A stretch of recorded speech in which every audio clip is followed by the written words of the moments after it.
اللهم صل على محمد وعلى آل محمد كما صليت على إبراهيم وعلى آل إبراهيم إنك حميد مجيد. اللهم بارك على محمد وعلى آل محمد كما باركت على إبراهيم وعلى آل إبراهيم إنك حميد مجيد. بھائیو، دوستو اور میرے عزیز ساتھیوں،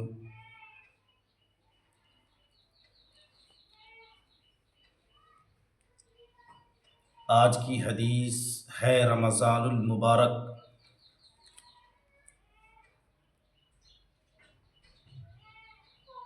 اس مہینے کے 3 حصے اور ان کی تفصیل.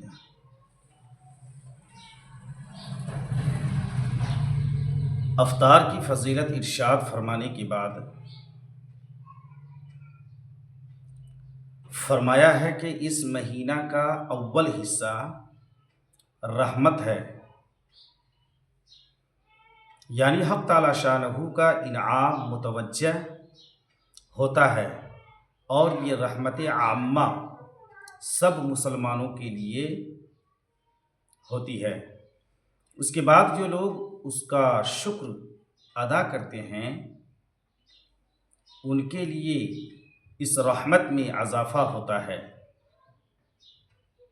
لَإِن شَكَرْتُمْ لَأَزِيدَنَّكُمْ، اور اس کے درمیانی حصہ سے مغفرت شروع ہو جاتی ہے.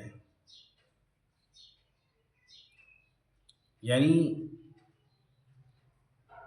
جو پہلا رمضان سے 10 روزہ رمضان تک جو ہے وہ ایک عشرہ ہوا، پہلا عشرہ، اور یہ پہلا عشرہ رحمت کا ہے. آپ جتنا رحمت لوٹنا چاہتے ہیں اللہ تبارک و تعالی کے خزانے سے لوٹ لیجیے.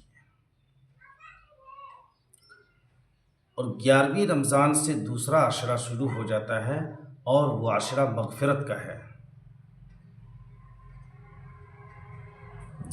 درمیانی حصہ سے مغفرت شروع ہو جاتی ہے اس لیے کہ روزوں کا کچھ حصہ گزر چکا ہے، اس کا معاوضہ اور اکرام مغفرت کے ساتھ شروع ہو جاتا ہے، اور آخری حصہ تو بالکل آگ سے خلاصی کا ہے.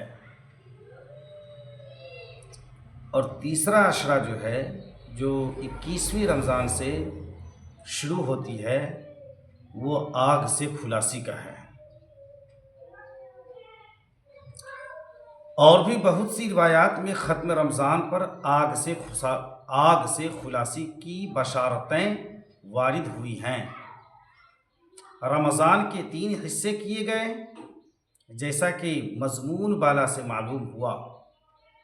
بندہ ناچیز کے خیال میں 3 حصے رحمت اور مغفرت اور آگ سے خلاصی کے درمیان میں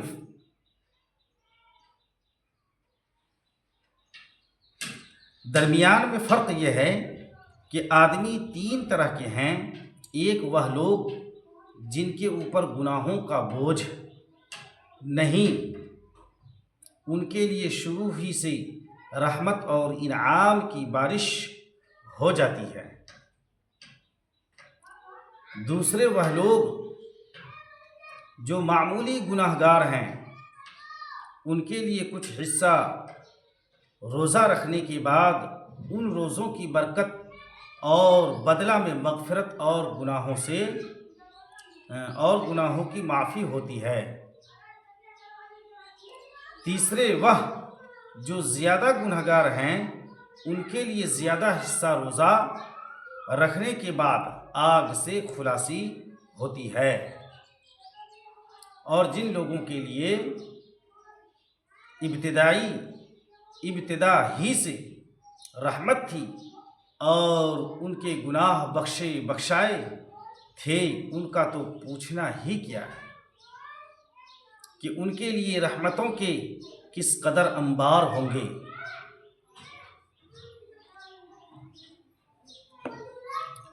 تو بھائیو، دوستو اور میری عزیز ساتھیوں، رمضان المبارک میں اتنے بڑے فائدے ہیں، تو ہم کو اور آپ کو چاہیے، یعنی ہم سب کو چاہیے کہ رمضان المبارک کے مہینے کا جس قدر اہتمام کر سکتے ہیں کریں۔ تو اللہ تبارک و تعالیٰ سے دعا ہے کہ اللہ تبارک و تعالیٰ ہمیں اور آپ کو کہنے اور سننے سے زیادہ عمل کی توفیق عطا فرمائے۔ وآخر دعواہم ان الحمد للہ رب العالمین۔